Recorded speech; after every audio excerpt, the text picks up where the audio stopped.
Assalamu alaikum, Whaatwaa family. Welcome back to the channel. It's your boy, Mr. Whaatwaa. And today, hey yo, man, check this out. Right now, man, we're about to go. Today is Friday, so Jummah Mubarak. Jummah Mubarak. Jummah Mubarak to all my Muslim people.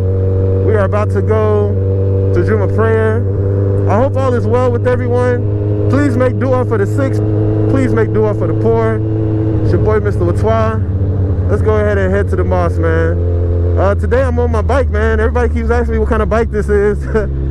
It's a Suzuki Hayabusa. It's a Suzuki Hayabusa, for everybody that's wondering. I absolutely love this bike. This bike is all the power you need. All the power you need. And just in case if you was wondering, yes, this is my first bike. This is the first bike I ever bought. This is my first bike ever riding. So, I mean, it just all depends on who you are, on the kind of bike you're going to get. You know, for me, I'm like 6'3", 200 plus pounds, so I need a big bike. So this was like the perfect bike for me to start on. But other than that, man, remember, if this is your first time on the channel, make sure you go ahead and subscribe and join the Whaatwaa family. Also, before you leave this video, make sure you put a like on this video. Oh yeah, we are there. Jummah prayer, Jummah prayer. All right.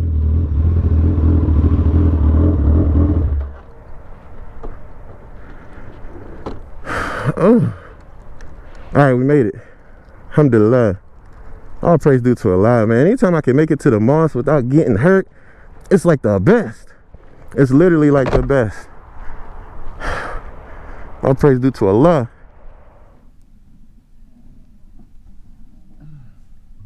Hello. Assalamualaikum. Can you hear me? Room 1, 2, 3, 4. You can hear me? Alright, it's working.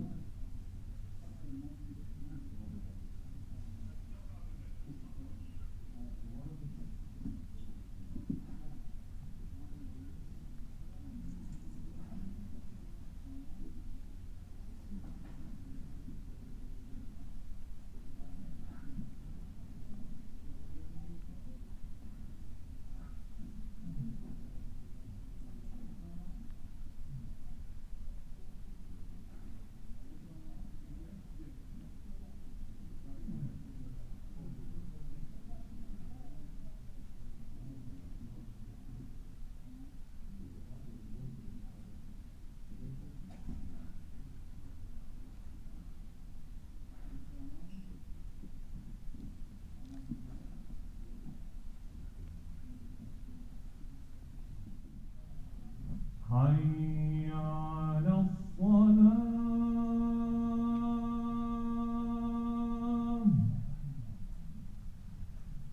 حي على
So, what we learn from this statement, there's always going to be different opinions as to what the ayahs mean or what the hadiths mean or how can we gather them together.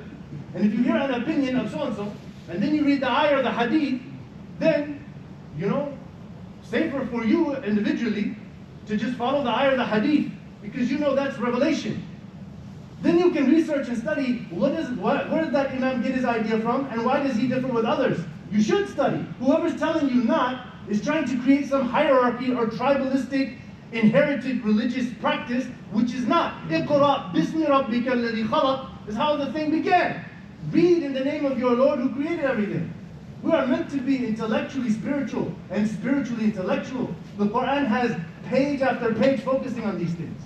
So talking out of turn and acting like you know the religion because you think you heard something is a big, serious thing. Our religion is not a culture. It's not a aunties and uncles said. It's not a I heard back home. It's not a what we. That is not the religion. The religion is قال الله تعالى وقال رسول الله صلى الله عليه وسلم, that God said and the Prophet said, and then we have an understanding of scholars and interpreting that.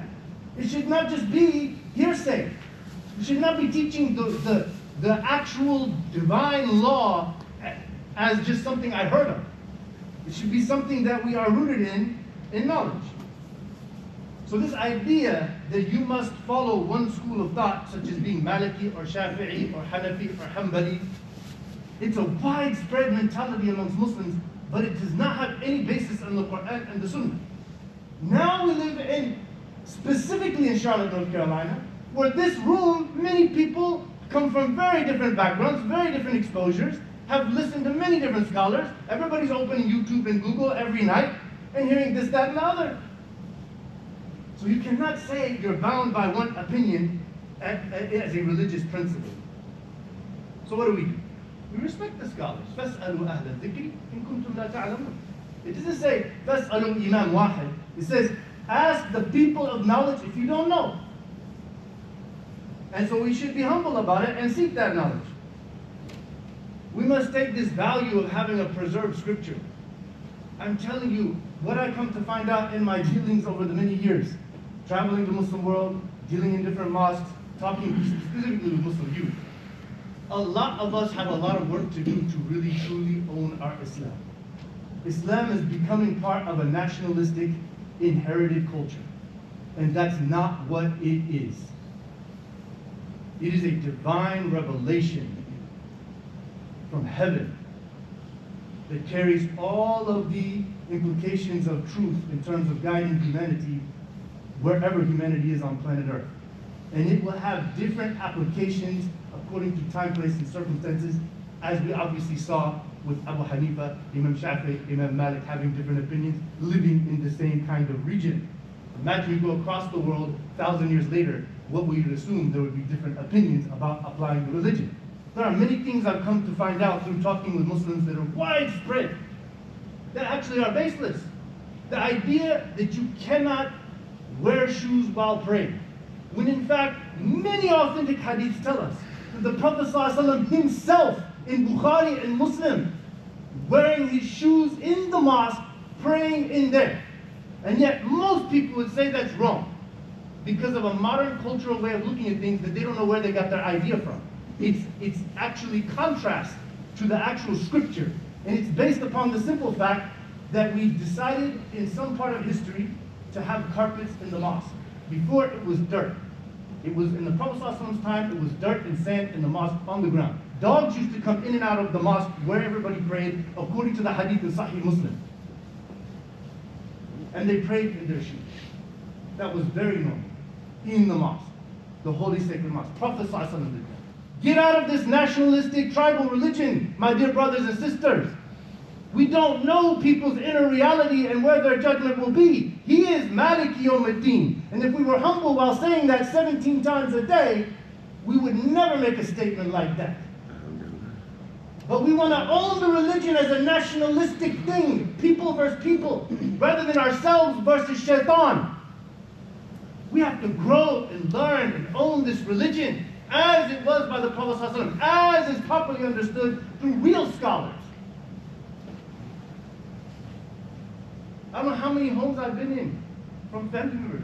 Somebody prays and they finish their prayer and they fold the corner of the rug. And they tell everybody to do this. One time, one person explained it to me and I was blown out of my mind how these people who pray 5 times a day are thinking. He said, if you don't fold the rug, then maybe shaitan will come pray on your rug. Ya Rabbi, Ustur. What is this? The Prophet ﷺ was not praying on rugs. They were praying on dirt in the mosque, praying wherever they were, whenever they were out. Rugs are just a facilitation if we need them. You can or cannot use them. And there's nothing about shaitan praying on a rug in the religion at all, anywhere narrated in any sort of kids told me, if you would touch a dog, you have to make wudu. No scholar in the history of Islam, no ayah, no hadith say such a thing. Now everybody's thinking, I've heard that a million times. Actually, I've been following that, telling my kids to do that. There is no basis for such a thing. The actual teaching is, which is a disagreement among scholars. Imam Malik holds that the dog inside and out, his spit, his thing is all pure. You touch him, play with him, and pray, and no need for nothing. That's Imam Malik's school of thought, the official Maliki opinion of the people of Medina, the grandchildren of the companions of the Prophet ﷺ where Islam was established. The other three schools differ about, well, is the code, what about the saliva, and why? There's that. But the issue is if you did touch something najis, it has nothing to do with wudu, it has to do with washing that spot. And there's a different one about that, washing it 7 times with dirt. That spot where the actual thing, not wudu. This is a confusion of concepts because of a lack of knowledge amongst grown people. Widespread, large majority understanding of things. Alhamdulillahi Rabbil Alameen Ar-Rahmanir Rahim Maliki Yawmiddin Iyyaka na'budu wa iyyaka nasta'in اهدنا الصراط المستقيم صراط الذين أنعمت عليهم غير المغضوب عليهم ولا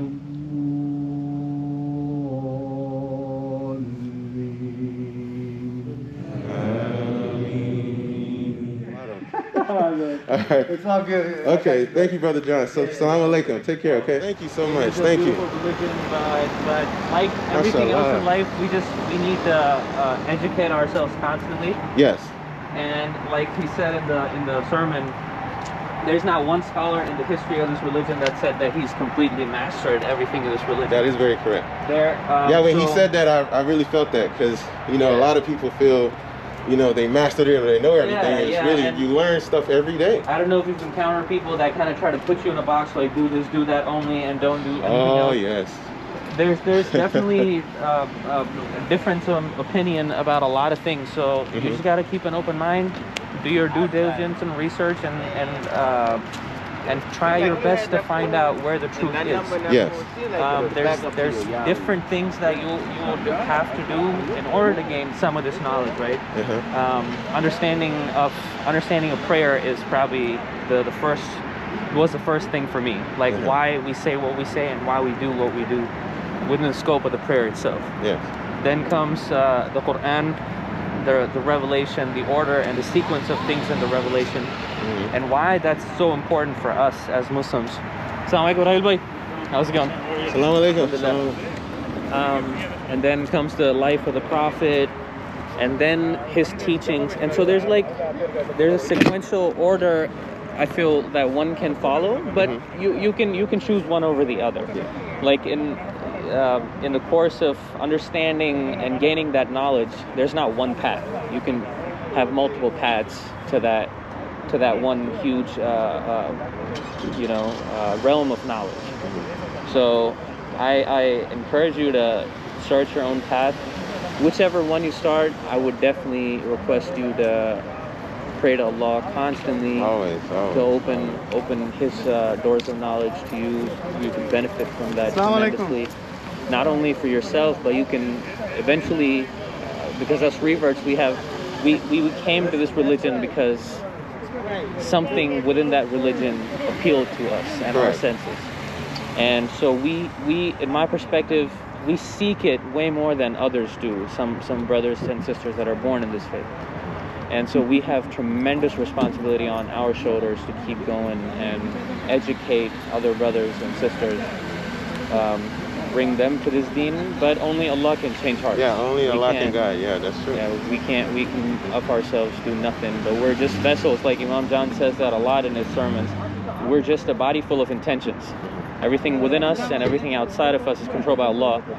We just have the intention if we can lock that down and we can bring that to fruition, then that counts for something. Yeah, you know, for me, I want my family and my friends to be Muslim. Yeah. But at the end of the day, the only thing I can do is just ask Allah to guide. Yeah. So, you know, what I've been doing is, you know, for the friends that I have that have been interested, I've given them Qurans. You know, and I told them, you know, just read. Yeah. Because I know at the beginning with me, when I was doing research, I didn't read the Quran. You know, I started reading the Quran this year, Ramadan. Yeah. You know, and I've been doing my research for about like maybe 2.5 years now. That's what's up. So I just started reading the Quran Ramadan.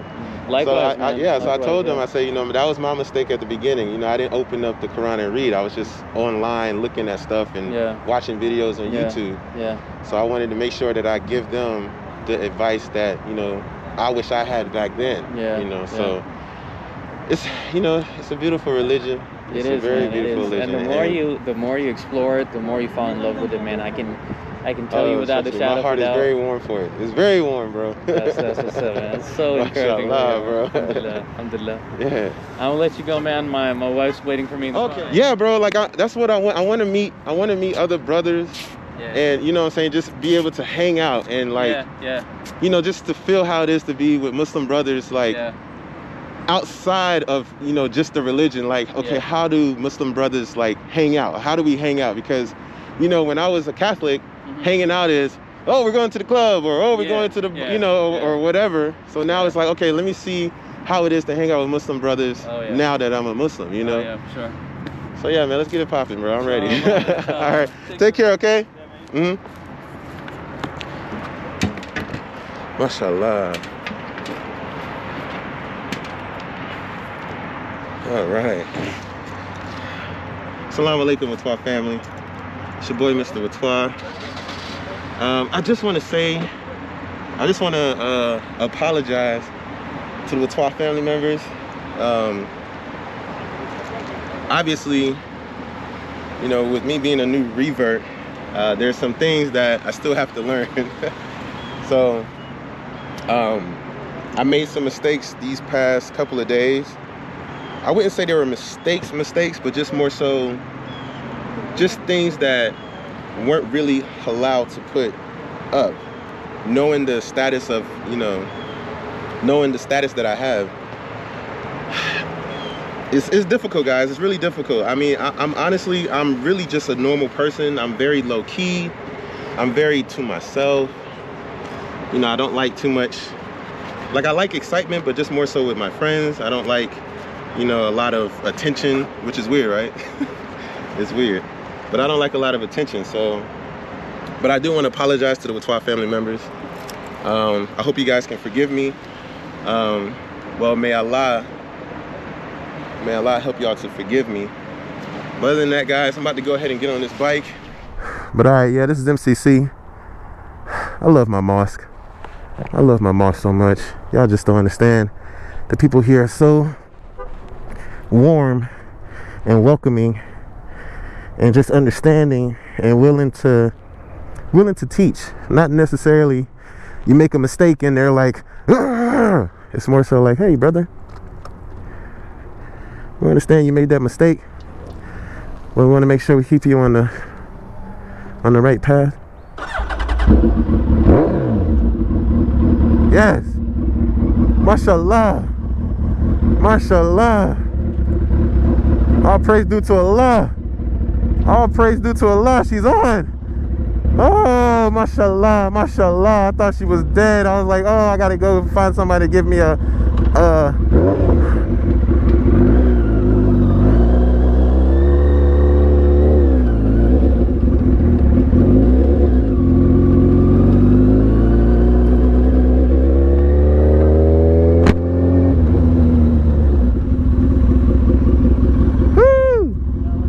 Salam alaikum. How are you, brother? I'm okay.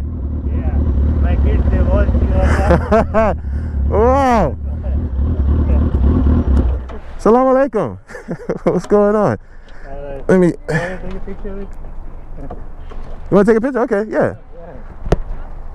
You want me to keep the helmet on or off? Yeah, just take out it. Okay, no problem. Otherwise, it's a problem, it's okay. Oh, no, it's okay. It's okay. Yeah, I was vlogging. I'm actually vlogging now. Woo.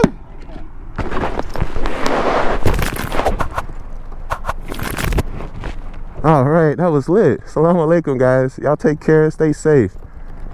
Wow. Whaatwaa family is lit. Whaatwaa family is so lit. I love it. All right, let's roll out.